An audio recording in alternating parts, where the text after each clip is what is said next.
Welcome, everyone, to the Get a Grip Tips to Ease Annual Report Anxiety, our next webinar in our Coffee Break webinar series.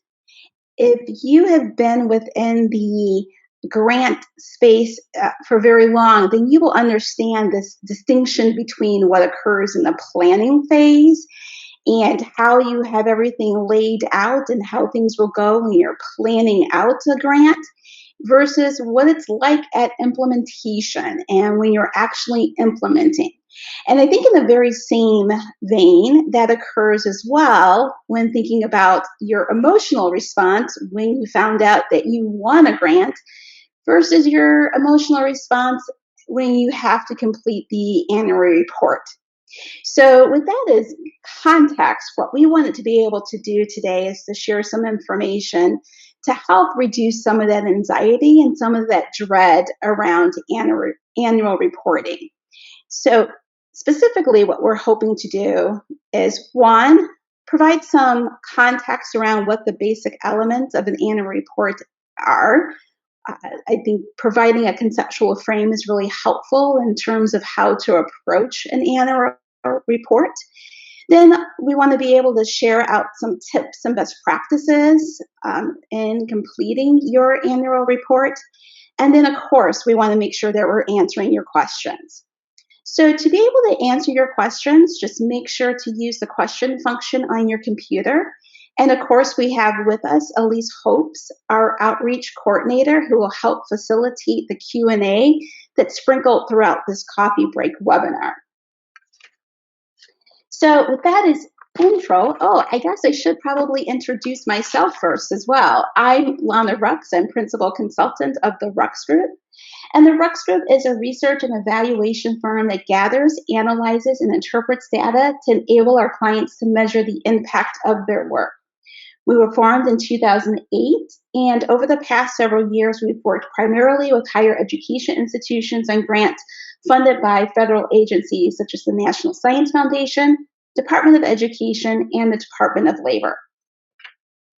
So now, with that as background and context, let's get started by first talking about the basic elements of an annual report. Again, it's a little bit of context. Last summer, we had a coffee break webinar series. It was a 3-part formula for writing a grant proposal evaluation. And throughout that series, one of the elements that they argued was that there were just basic elements of an evaluation report, and that you can think about it in terms of if you have a small scale grant, then you push in the elements, large scale grant, then you pull out the elements, kind of like thinking about it like an accordion. So small scale, you have slightly less detail, slightly less information. And then with a large scale, when you're pulling out the elements, you have slightly more detail that's provided. And again, as I was saying when I was providing the overview for that webinar, I think that having that type of frame just helps you in terms of knowing how to approach writing an evaluation plan. Well, I pull that in this context because I think that same idea of there being basic elements of an evaluation plan also applies to the basic elements of an annual report. And I think as you understand that annual reports, although they may be asking, using different terminology, presenting things in different ways, in essence, there are only so many different elements that they're really asking about. And this is what I think that those elements include. First, I think it's going to ask you, what did you say you were going to do? Then it's going to ask what happened, and to a certain extent, why it happened. I do think, as a slight caveat, in annual progress reports, you usually don't have quite as much space to expand on the why as you do within the evaluation report, and I think that's why they work together, and I'll get to that more in a minute. But there is an element of that within the APR as well. And then also the annual progress reports is asking about, what are you going to do next? What's your next steps? So what does that mean in terms of just trying to understand the description and why they're asking those pieces of information? One, in terms of what did you say you were going to do? Well, that's when you're just providing an overview of the project, including the goals that you were you were going to achieve, that you were planning achieving during that reporting period. And it's just really helpful for the program officer, for the funder, to have that information right in front of them when they start to review out the next part, which is what actually happened. And this is where you're going to describe what you were able to accomplish. And depending, again, on the size of the grant, you may have to provide additional detail around that. So that may come in the format of including what challenges you had, if there were personnel changes, and also it can relate to budget information too, because how you used your budget also is an indication of what happened. And then finally, providing out some information in regards to what your next steps are going to be. What does that next year, or whatever that reporting cycle is, what is that going to entail? And so to show you what that looks like in practice, I'm going to pull out some annual reports from 3 different types of funders. So the first funder is actually from a private foundation. And in this context, they didn't really have a very formalized reporting process, a formalized reporting template. And so the questions were just in Word format. And these are some of the questions that they asked. They asked, describe activities during the reporting period, the progress made, accomplishments, describe the proposed work, describe progress made toward the expected outcomes and accomplishments, any setbacks, and then what you're going to do for the next reporting period. So these are actually the language kind of verbatim from that reporting, what that funder was asking for. So when you think about those 3 different kind of basic elements, you can see how that first question is really tapping into the what happened component. And then the second element is really tapping into what did you say you're going to do. And what's really interesting, I think what I really like about this example in particular, in terms of really understanding conceptually what funders are asking for in your annual reports, is because I think my inclination would have been probably to describe the proposed work first, because what did you say you're going to do, and then what you actually did.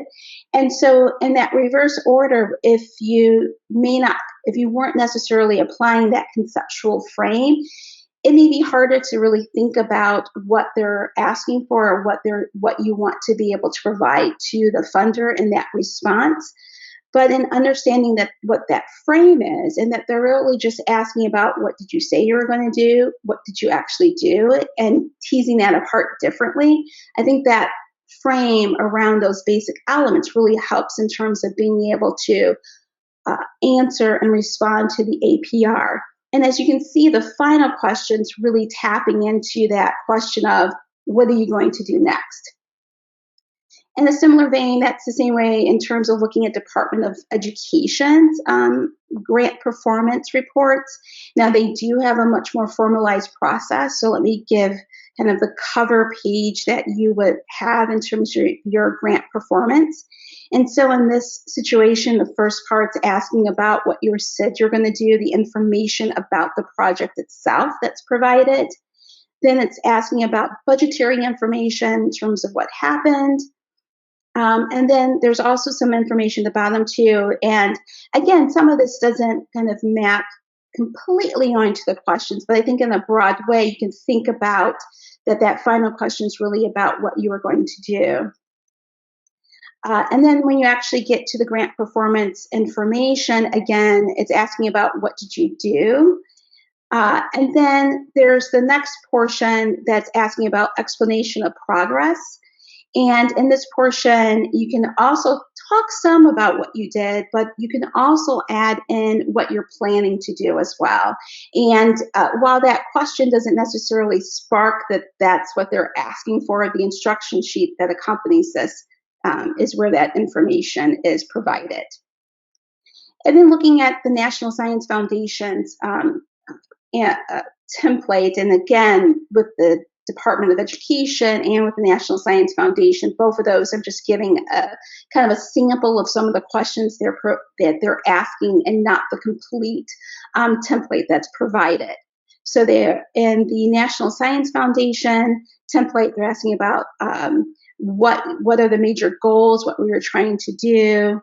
And then they are also asking about what you're accomplishing. And then again, that theme of what are you going to do next? So you can see how across these three different funders, kind of the basic information falls in those three kind of broad categories.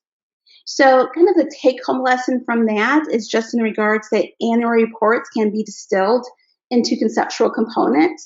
And I think that by distilling into conceptual components, it just makes completing the APR just a little bit easier as well.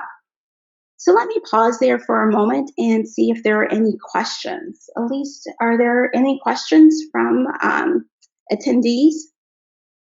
We do have a question. If you change the order to work for you, should you change it back to the order that the components were presented?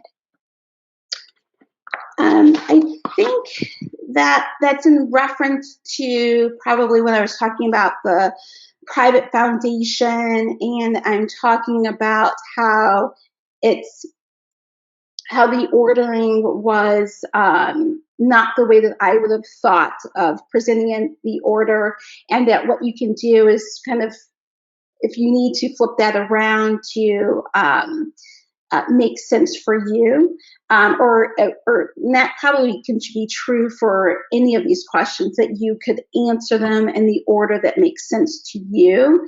But I think that when you actually go to submit the annual report, that you do need to keep it in the format that they have and that they want it in, because it will make it easier for them to actually review the document, because they know where everything is supposed to live, in a sense. So hopefully that answers that question.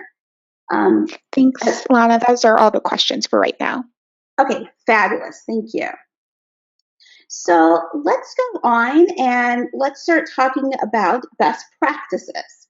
So in thinking about various best practices and thinking about the information that I will be sharing out with you in terms of some of these tips, it's just important to keep in mind that these tips are gleaned in part from just my own experience in working with a number of project teams, but more importantly, it's also some direct conversations that I've had with program officers, principal investigators, and as well as other evaluators too.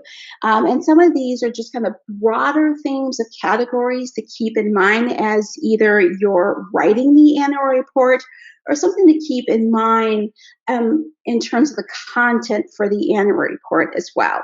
So it's not an exhaustive list, as I'm kind of alluding to, but it really does tap on some of those broader themes that have emerged over time. So the first kind of best practice, or the tip to provide, is to make sure to be concise. And so when I'm thinking about being concise, it really prompts for me one of my favorite quotations, which is, because I didn't have time to write a short letter, I wrote a long one. And one of the reasons why I love this quotation is because it really speaks to the idea that it takes a lot of work, a lot of effort to be able to be concise and succinct, and that's not necessarily easily to get to that place. And I know I had that experience myself when we're working on evaluation reports and we put in a lot of effort, and from my perspective, it yields a relatively short document, and I kind of think, wow, we worked really hard on this, but I think what we've done is we've really made it very concise and succinct. And so to be able to do that, though, I think that would lead to the next best practice. And that next best practice is really in regards to making sure to start the process early. It's really important that you give yourself enough time to be able to be succinct and concise. And so to give kind of a frame in terms of how to do this, I'm going to reference actually a white paper that was written by Tara Schaefer and colleagues at Columbus State Community College. And Columbus State Community College, I would say, over the last 10 years has really become what I would say a grant powerhouse. They have a number of NSF grants, a number of Department of Labor grants, state grants, and those are just the grants that I really know about. And in really being able to implement those large number of grants, they formalized their annual report writing process. And so in this white paper actually is available on our website as well.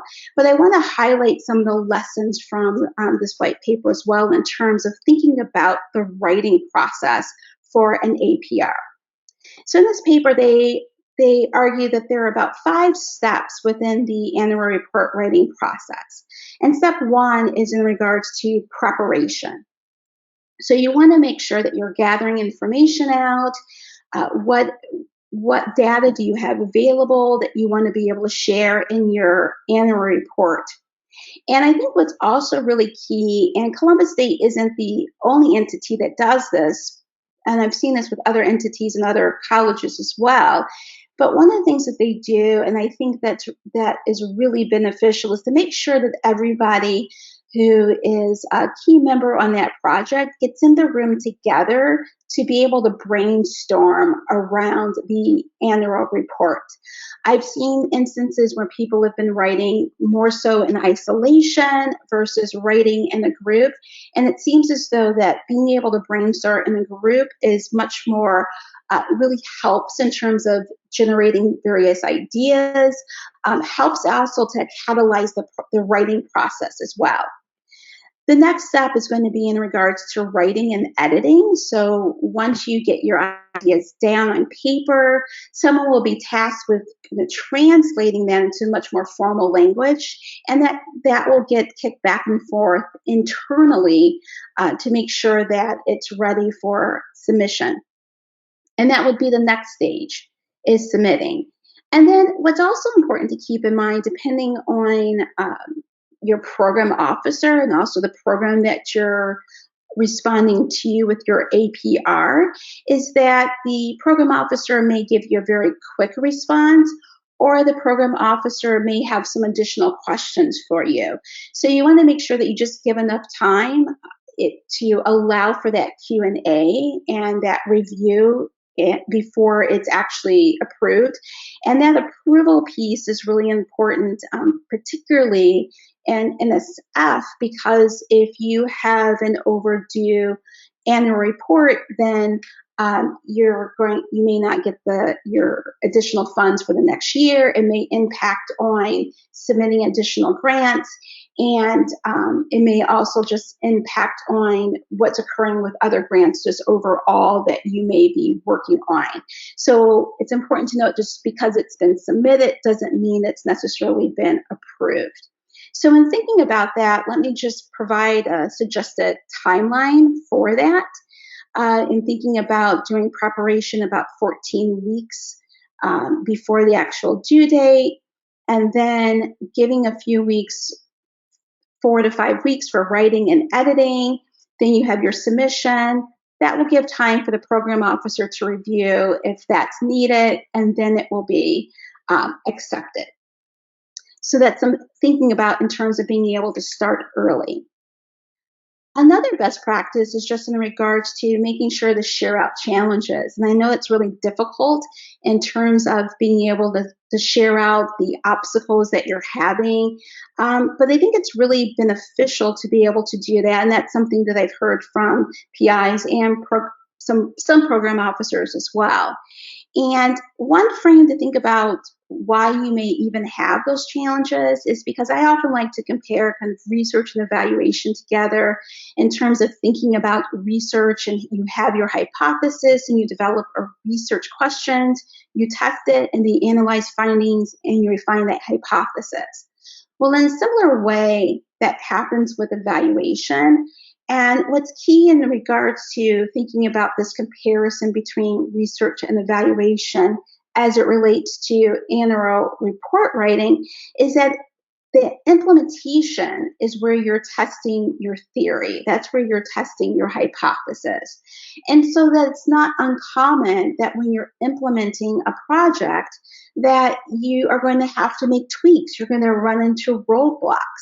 And so that you want to make sure that you're sharing out your challenges so that the program officer has a sense of what the story is of the project, but also more importantly, the program officer may also be able to provide some suggestions on how to move beyond some of the roadblocks that you're experiencing.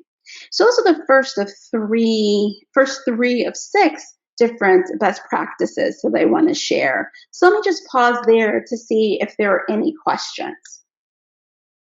We do have another question. If we are not given the evaluation report to be able to leverage for the annual report, what should we do?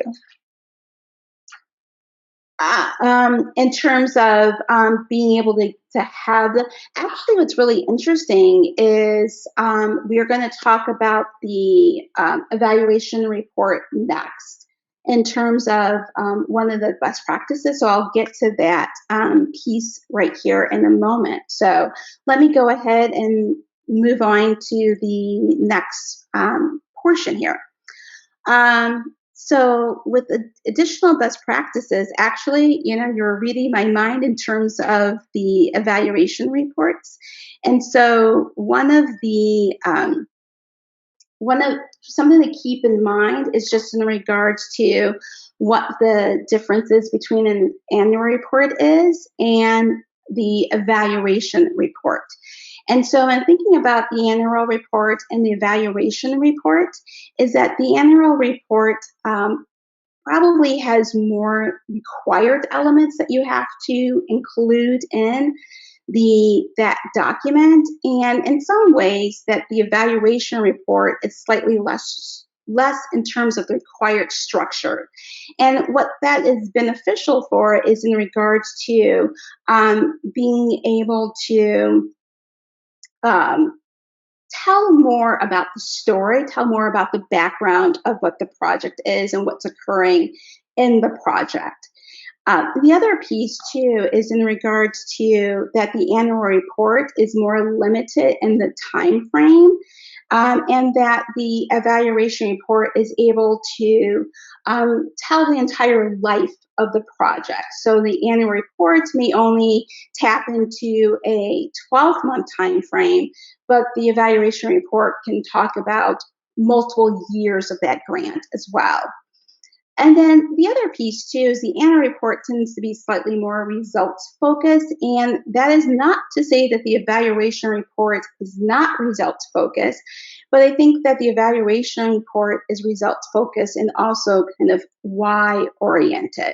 And so these two documents are really important in terms of telling the story. And then the other piece that's important as well is that the evaluation report can help to inform your annual report.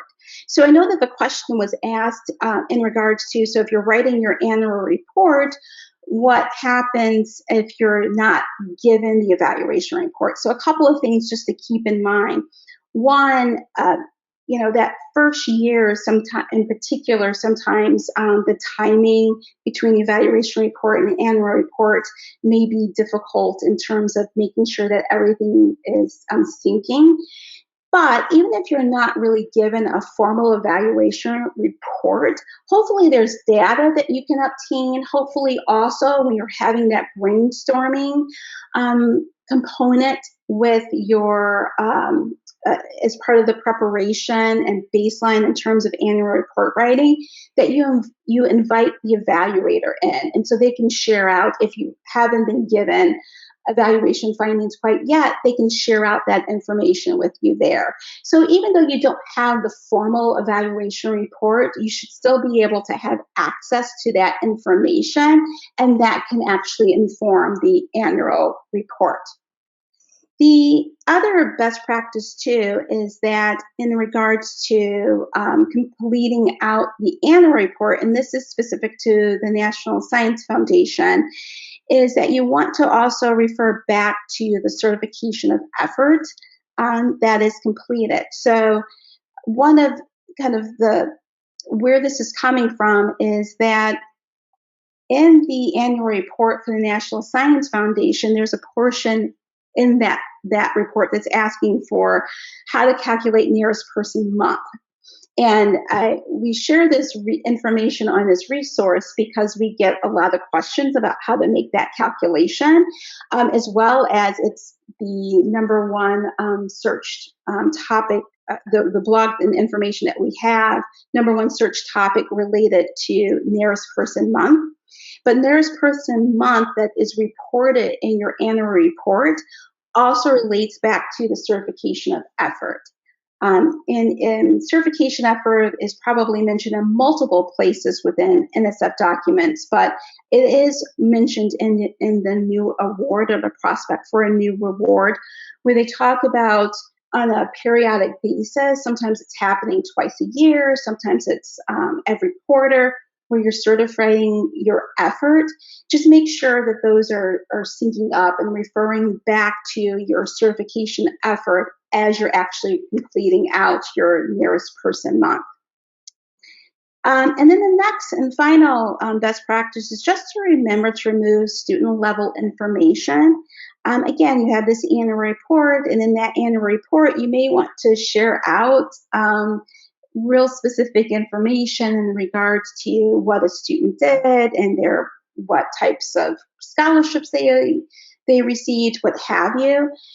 Make sure to remove that information. And just also, I think what's important to keep in mind, and the reason for removing that information, is that it's important to remember that this is potentially a public document, that someone could do a Freedom of Information request and obtain your annual report, so that you want to make sure that you're not including in personal student information or just overall kind of real personal information within this document as well. So essentially, this take-home lesson for that is just in regards to, if you use a structured process, incorporating some best practices, the annual report writing hopefully will be a slightly less stressful undertaking. So let me just pause there to see if we have one quick question that I may be able to answer. Okay, we have one more question in the queue, and it is, can you recycle information from report to report? I'm assuming that question is basically asking, can you use the same information from 1 year to another year? And thinking about that, let me just unpack that for a quick moment to step back. I mean, I think in terms of what you said you're going to do, that piece you would see that come up across different reporting cycles. But in regards to what you accomplished over that year, if you unpack that, you really shouldn't have the same thing to say. You really should have something different each year of the grant. You've done something different. You have different challenges. You've met different challenges. So I guess my answer is you shouldn't be able to recycle the same information year after year, because if you're wanting to really advocate in the best interest of your project to the program officer, you want to make sure that you're keeping that person up to date with your current information, your current activities and accomplishments. So, good question. Well, we are getting close to time here, so let me just go over a couple of more items real quickly. One, I did want to highlight that another resource that will be available on the website, or you may receive this in the email when you receive the recording for the webinar, is that I received from a PI who was allowing me to share this. It's an annotated version of the NSF annual report template. And it just has additional comments that help you in terms of completing the NSF annual report.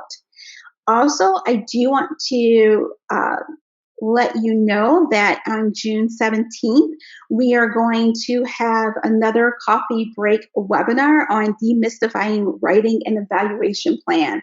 So make plans to participate in that. And that's it. Thank you so much for coming today. If you have any questions, please don't hesitate to reach out. And if we have a question that we didn't get to, we'll make sure to follow up with you as well. So enjoy the rest of your day.